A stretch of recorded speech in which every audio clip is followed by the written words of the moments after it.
13 मे.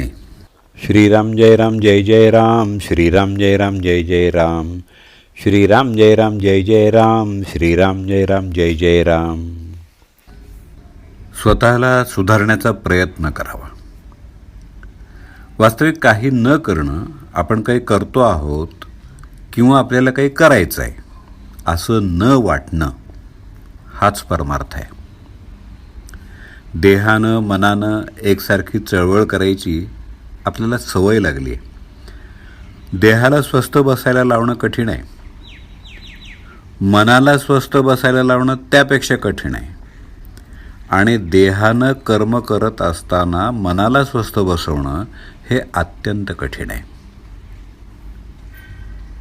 मनाला खरं म्हणजे स्वास्थ्य हवं, पण ते मिळवण्याकरता साधन म्हणजे प्रयत्न करणं जरूर आहे.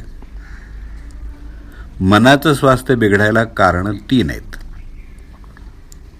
1. आपल्या इच्छेविरुद्ध गोष्ट होणं. 2. मागच्या बऱ्या वाईट कर्मांची आठवण होणं. आणि 3. उद्याची काळजी लागणं. आता जो तो आपल्या इच्छेप्रमाणे व्हावं असं म्हणणार, मग सगळं तुमच्या इच्छेप्रमाणे कसं होईल? सगळे तुमच्या इच्छेप्रमाणे चालतील कसे? तर तुमच्या इच्छेविरुद्ध गोष्टी ह्या होणारच.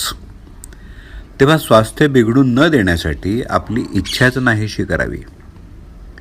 अमुक गोष्ट मिळावी ही बुद्धीच नाही ठेवायला पाहिजे.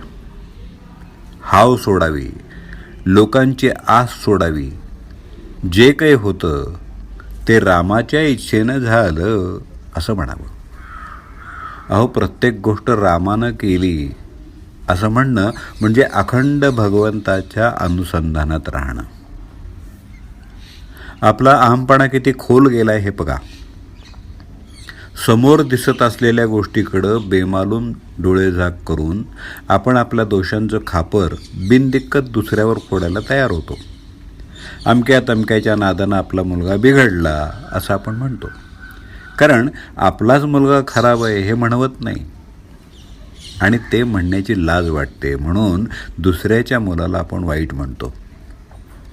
आपला मुलगा आपल्या डोळ्यादेखत संगतीच्या योगानं एवढा बिघडतो, तर मग संगतीचा परिणाम एवढा किती असला पाहिजे?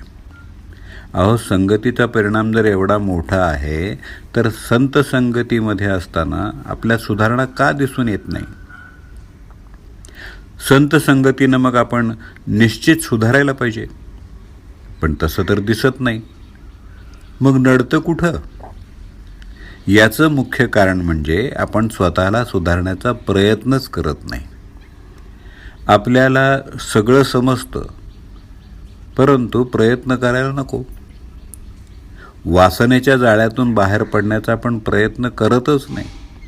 त्यामुळं वासनेतच आपण जन्माला येतो आणि त्यातच आपला अंत होतो.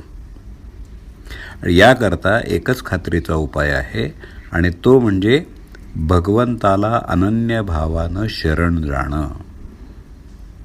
रामा, तुझ्या वाचून माझी यातून सुटका नाही. तू ठेवशील त्यात मी आनंद मानीन.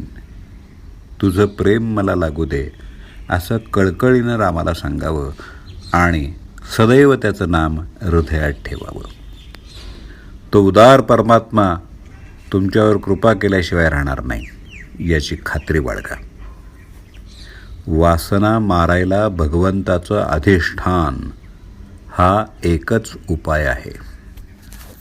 जानकी जीवन स्मरण जय जय राम.